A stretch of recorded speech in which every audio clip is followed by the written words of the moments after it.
We're down here at the other side of the 11-bit studios booth, taking a look at Frostpunk, the follow-up to this War of Mine. Well, I wouldn't say maybe follow up, because we don't want to look at it like this War of Mine 2.0, because that's not the point. Such a game like this War of Mine, it's a once in a lifetime, right? We're not gonna be making any sequels or so, but it could be follow up, like you said, because of the morals. We learned a lesson during this War of Mine development that we like experimenting with topics or genres or so on, and in this case with morality. This War of Mine is a game about surviving war, so it asks you about what happens to morality of people in horrible cases such as war, but we're talking about individuals, 2, 4, maybe 5. You could play a group of 5. In Frostpunk, we move to entire society. So you play as a leader of possibly the last city on Earth in Frostpunk. The story begins in 19th century, where we have alternative version of history. The world got frozen, and you play as possibly a leader of the last city, like it's the last stand of civilization. So at the first glance, it's a city builder because you build this city. Then we've added a lot of survival elements because you need to survive. You're the last stand of civilization. So you need to get coal, wood, steel, and so on, and food for your people. And then you can leave the city and explore the world. So we have exploration elements as well. But most importantly, in my opinion, the most important layer is the game about leaders. So you set up laws, you make rules, you are responsible for the society. You need to make hard decisions, like if you miss people, if you don't have enough people to work, maybe you send children to work.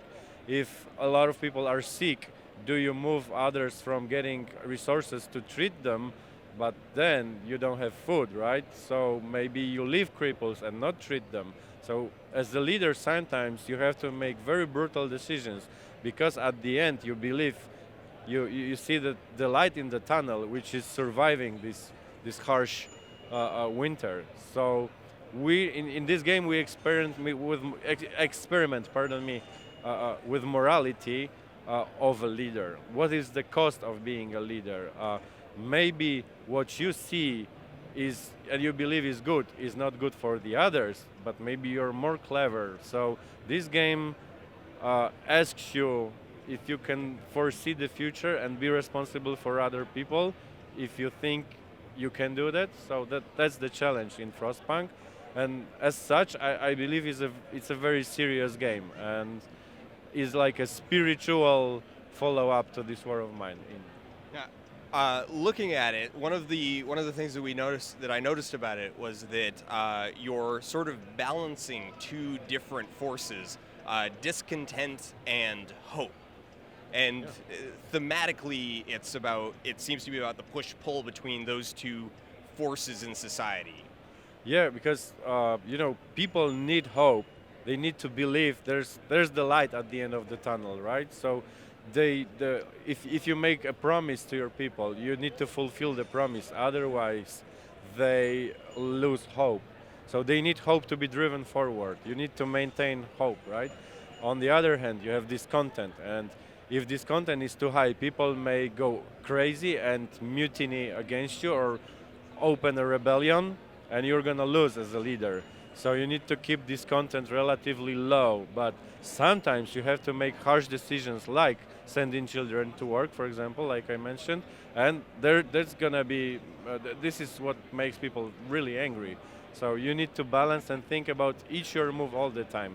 And I mentioned earlier, when we were talking off-screen, that also your decisions shape the society and the city even visually. So that's super interesting in Frostpunk. So you can shape the city and society into different extremes. This is pretty interesting, because that makes your mark as a leader very distinctive.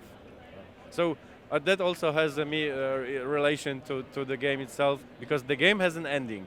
It's not an endless city builder, not at all. It's a story-driven game in which you build a city, you try to survive, and most importantly, you play as a leader, you shape the society, but there's an ending.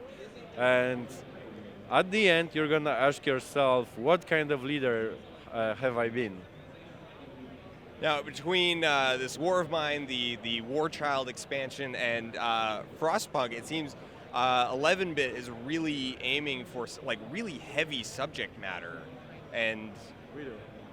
Yeah, because we've kind of figured out that we're missing some substantial element in games, something that could provoke us to thinking. Like you're playing a game, you're done, and they like enjoyment in this case is over. No, we want to make thought-provoking games that play with different emotions in you as a player, not necessarily satisfaction, but maybe relief, maybe thinking about yourself as what kind of human you are, and so on. So we want to provoke into such topics, and this comes from the fact that as the gamers, we are like 35-year-old guys, 40-something, and we were missing some, like I said, some serious point.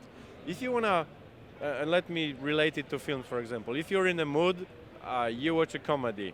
But there's a reason behind the fact that you also watch Private Ryan and you cry at the end, right? You desire different kind of experiences. So we thought we want to make such things in games, and this becomes somewhat our specialty. Very mature topics, very serious games oriented towards rather mature gamer. I mean, it's a great niche that you've been filling in there, and I certainly hope so. Like personally, I'm a big fan of this War of Mine, and my girlfriend in particular. Really great to hear that. My girlfriend in particular is a huge fan of it. She's played a lot of it, and I've lived almost more vicariously Please pass through my it. greetings to her, by the way. I will let her know. But kind of what I wanted to say there is that a lot of people like it's been a very popular game for like streaming and other forms of experience that aren't necessarily personally playing it, because many people find it too intense to play themselves. Is that aspect, that high level of emotional intensity that sort of drives people to want to maybe watch it instead? Is that something that you've noticed and thought about internally? Not really, because like you said, it's personal game, so the way people perceive them are so different. I really heard people who invested themselves a lot, but some they were happy, some were compassionate about the characters they had in a game. So the perception is very, very personal.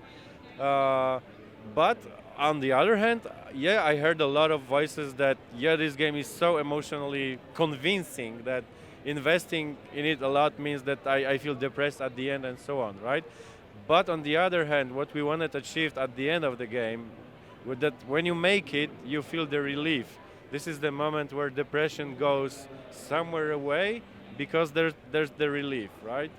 But I fully realize that it's not a game for everyone, and it shouldn't be.